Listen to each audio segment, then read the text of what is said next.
So just let me quickly introduce those three ladies, or two ladies, as we just heard Kate, and we just had a short introduction about her. We are going to have the interhuman relation panel. Or as you would say, maybe we talk about what the future of human relations look like.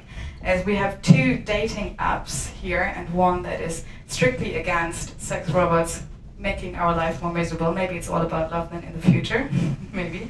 We have Louise here from Bumble, as I just said, international brand director at Bumble. If you haven't seen the app yet, it's a yellow cube from the honeybees, right? Yes. And amazingly, 23 million users have already downloaded that app. So you might want to be in the next million, you know, like really get it going now.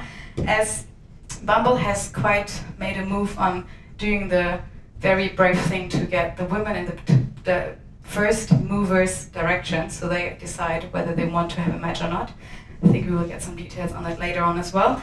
And Louise has really been overseeing the brand marketing and communication of the strategic growth here in Europe and APAC as well. So it is in the US as well, but Europe is very fast on the rise. And then we have Pia here, Pia Poppenreiter. You might have seen her the last 4 years as well, as she's already member kind of like of the stage here. She's the co-founder and CEO of Ohlala. Ohlala is a paid service dating app in Berlin. And there was quite some rumors about what will happen, how will she manage to do that, is she even touching that topic? That's just very, very unnormal for a quite young woman like her, because she has a finance and business ethics background. So perfect match for doing that app, right? So a very interesting topic to disrupt really the industry and to really talk about and to really get, she said, get the stigma out of people's head and have an open mind about maybe what we will then hear about more about Ohlala. So those three ladies, please welcome them with a grand applause, and I'm happy to dive right into it. Yes, so for those of you who haven't really had the chance to just go back and creep there, could you, Louise and Pia, just quickly introduce a little bit what you just stated, talked about, just a very quick insight into that. Sure. Hi, I'm Louise. Thank you for having me, and nice to meet you all. I joined Bumble 2.5 years ago and helped launch them in the UK. And when Bumble initially started, it was a dating app. I'm sure you all have heard of Tinder. Who has not heard about Tinder? Yeah, okay, good. Clue Tinder. But when we launched, our founder, our CEO, had previously been the co-founder of Tinder. And what she found while she was working there is she went through an experience where she was subjected to a lot of online harassment. And it kind of got her thinking about ways to stop that, protect women in the dating space, because I'm sure all of you know, but it's very difficult nowadays to really have online accountability, everything from trolling to unsolicited messages from men to women. It's very difficult when your phone is in your hand the whole time to control what is kind of coming into your brain. So she developed Bumble out of that experience, and essentially the woman makes the first move. So if you and I match together today, you can't contact me, and I have to decide when, how, and if I talk to you. I would talk to you.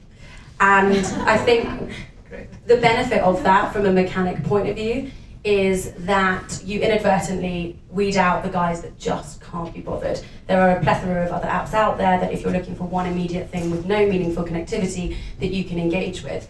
And with that small move with Bumble, what we started to do is cultivate this community of like-minded women, and the men that subsequently joined the product respected that way of thinking. We quickly evolved into friendship, and now we have a vertical with business connectivity. We exist in 150 countries, but are only actively spending marketing-wise in 6. So yeah, my job is to really help grow the brand in Germany with the support of my amazing team. And our global vision and hope is that we can end misogyny and create equality within all relationships. Wow, powerful vision, right? Yes. I'll make it a little bit shorter. I'm Pia, I'm CEO and co-founder of Ohlala. Who of you knows what Ohlala is doing actually in Germany? Okay, some of you. So it's a mobile optimized web app that is connecting users to go on paid dates. And whatever is happening on those paid dates is a private matter. That's actually what Ohlala is doing. Yeah, quite keep it short and simple. So we had about it's a quite hot topic right now. Like you see very much female empowering, female strengthening. You see all the business world here coming together with really pushing it forward. What would you consider, Pia, as you just said, like it's very like open-minding, getting people there? So what people know exactly when they use Ohlala what they're getting themselves into. So I believe in mutual consent. And even if you are paying or being paid for a date, the most important thing is being reflected enough and deliberately and voluntarily choosing whether or not you want to do this. And the rest is a private matter, and I'm not judging. And we just provide the platform so users can manage to organize their date themselves without us getting involved. And as we just had the relationship concern about like really taking people into humans, interacting with each other, love, make it about love and not about something that is mechanically. Do you see that happening in your apps both? Like, is there some kind of relationship really going on or sort of developing? Yeah, so we're not promoting that you'd find the love of your life on Ohlala. But the funny thing is when we develop the product, or what we're learning is that people have a great experience going on dates because we don't match through profiles, but we build the encounter through the date. So people really post a date request, like something that they wanted to do or wanted to experience, and people can then choose if they wanted to do it. And it's not so much about having the pretty profile, but rather connecting users. It's about the date. They quickly meet offline. It's not that I wanted to promote it, but there has been actually relationships happening after the first paid date because expectations were crystal clear. And this is actually a thing that I'm sometimes missing on conventional dating apps. It's a lot of writing back and forth, having a picture-perfect profile, and but the expectations are not crystal clear what he or she is looking for, and let's call it inefficient. Louise, would you say you're efficient with your app then? I think you make actually some really valid points around the notion of consent and the notion of setting expectations. I think that's really important, and I think if we can encourage all humans to be upfront about what they want and what they didn't want, then we'd probably all find more conducive relationships from the outset. I think there's something for everyone, and I definitely think you've hit an amazing market in terms of the types of people that are looking for a specific type of connection. I think what we're trying to do that's maybe a little different is marry the transactional need for dating apps, because we're all so time poor, we all want relationships, with this brand and this DNA about our product that's about meaningful connectivity. So it's not just a transactional paid for acquisition, which there definitely is a market for, but it's more, maybe you don't know what your expectations are from the outset. So I know for me personally, like I don't actually know what I'm looking for until it's there. So the idea that I would use a product that I set my expectations, I might, this is just one opinion, end up in a situation with something that actually chemically I'm not that stimulated or attracted to. So from my opinion, I think it's best to have as broad as options as possible. And yes, that might inadvertently be less efficient, but the likelihood that you'll find more meaningful connectivity might be greater. Very, very interesting point. Kate, would you jump into that one and say, maybe then if they have diversity and a variety of options for robots to look like different, you know, like all different, as you just shown, like very similar? Yeah, I mean, you then change it? I mean, in terms of dating apps, obviously it's changed the way that people meet, but it encourages people to meet. So yeah, from the campaign's perspective, I mean, obviously I mentioned about online dating in my talk, but that's not what we're against at all. And then when you're touching on the consent, that's where the problem lies with sex robots, because there is no consent there. It's full domination from like whoever purchased the sex robot. So it creates really a troubling idea of like what that encourages people to do in real relationships. And until robots are integrated in our society, you know, people will think that the way that you behave with sex robots and there's no consent, and you know, be able to like they won't say no element of it is quite damaging, because we don't want that kind of behaviour going off into real relationships with real people. That's just not how it is. Just got, we want empathy, we want human connection. So I think that's where it differs completely with sex robots, and that's why they're so harmful, and it's growing really in society.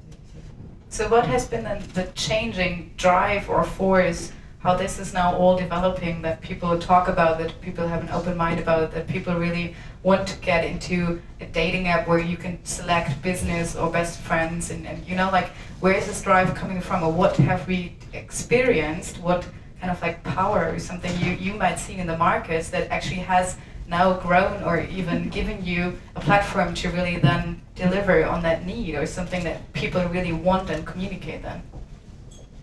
What we see, or what I think is true, that people really want to meet offline quickly and have that real life connection again. I think we've been spending a lot of time online, and we thought it's gonna get us closer. But personally, I think quite the opposite happened, and I think we're gonna see a renaissance of people really trying to connect offline again. That's my opinion, at least. Yeah, I agree with you. I think this renaissance is something that we often talk about, that if you look from like a socio-cultural point of view, we often endorse and engage with a certain type of behaviour, and then kind of 5-10 years later it resurges itself because it's new and more current and more interesting than it was 5 years ago. So I'm in agreement with you. I also think, ultimately humans have an innate desire to connect, and that's actually what scares me about sex robots and the general robot industry that's coming out a lot from Asia. And I recently did a conference in Singapore, and I sat on a panel with a woman who was so cross with me because I was talking about chemical reactions and the way that you're attracted to someone, and her point of view, which I couldn't really argue with because I don't have the knowledge around it, was we will be able to chemically engineer when you feel in love or when you feel sexually attracted to someone. They'll be able to chemically engineer that within robots, which just scared the shit out of me. But also I didn't have enough knowledge to be like, I don't agree with that. So I was like, oh, that's really scary.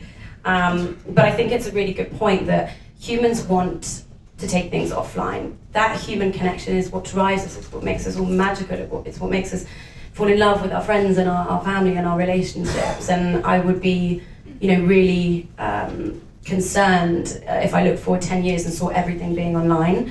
We promote the fact that we're an enabler. So we're a platform that has curated like-minded people that can get you closer to a potential meaningful connection, as opposed to online being the solution for connectivity. And does there need to be a regulation in terms of using those products as sex robots or using apps? Or do you think the future is evolving really into we need to communicate, basically this can be something where you can interact with people, or what does the future look like for you then if you see that market really then adapting to those things that you're offering? Is it I think positive in terms of sex robots, that's the difficulty with it, because they're not integrated in society yet. We don't know, so we're just taking information we know from the effects of pornography and other kind of technology that is relationship replacements essentially, and what that does to people. And I think we won't know, but regulations do need to be put in place, and we need to think about these things, because kind of technology is kind of going at the speed of light, and we think as a society we need to really think about it. That's why these discussions are so important. It may seem like the idea of sex robots, like I said, is far-fetched, and a lot of people still haven't even heard that they're a thing, really, but they very much are. And I think we've got to really have these discussions now and open to any sort of dialogue in terms of educating people and making people aware of the ethical issues, just society in general. I think. Is it very easy to do that? One of your experiences, maybe you can tell from.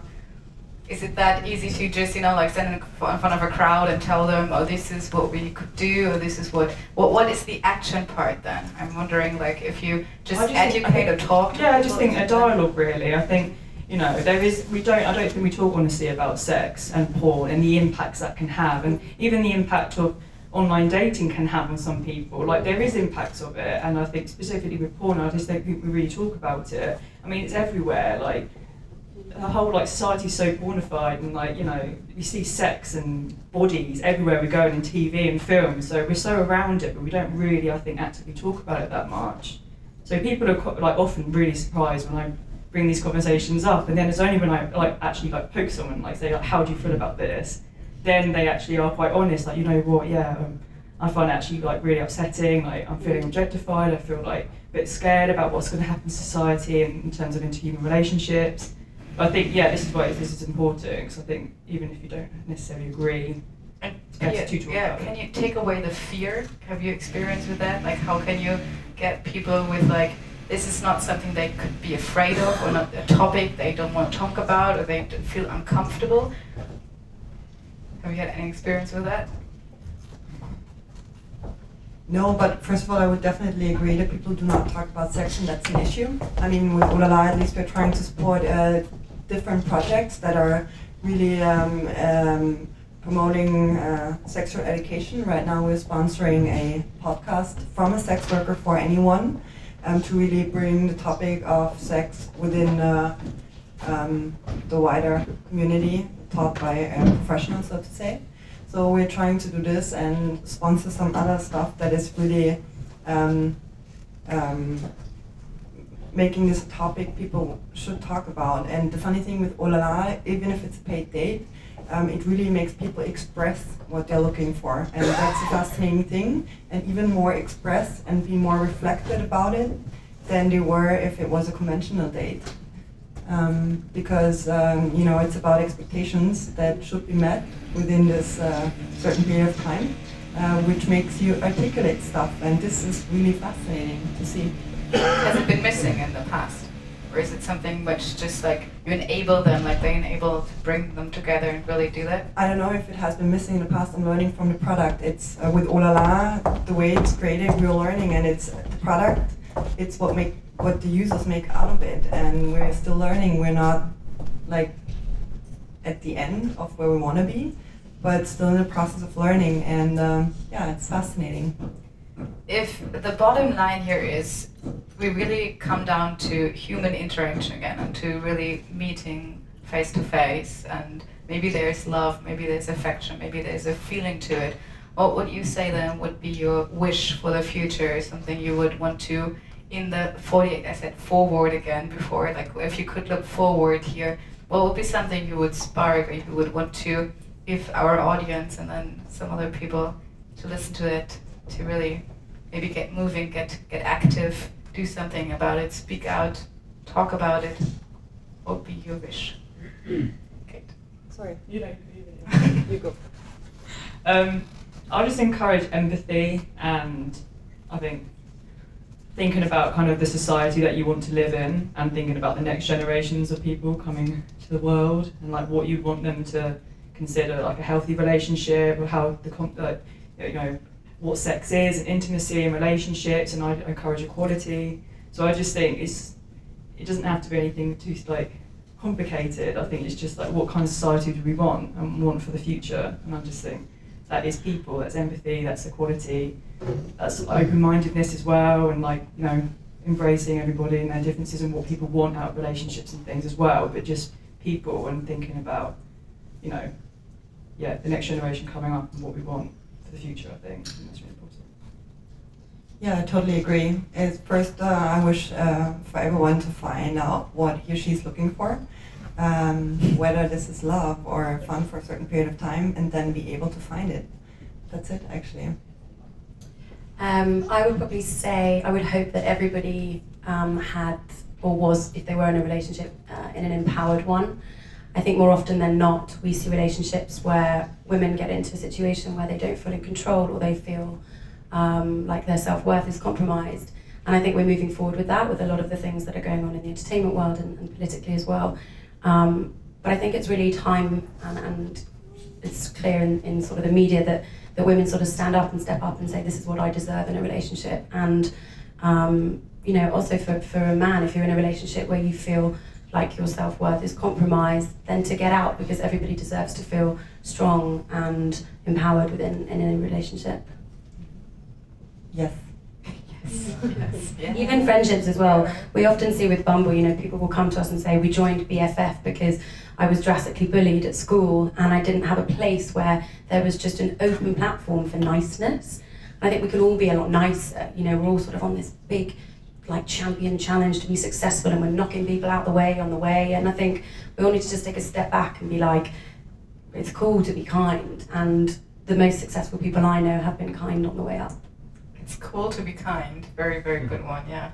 So maybe we could take this one with us today and be a little nicer, kinder, and cool, by the way, also, and really take this human relation and interaction again to a level where everyone feels good and comfortable with this. And we have a few minutes left for questions if the audience wants to ask something.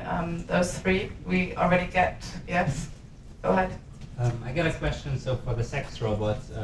If you could imagine an Alexa male robot which is perfectly suiting your needs, that he's talking to you all the time, recognizing how beautiful you are. So imagine the best robot that you could imagine of a man.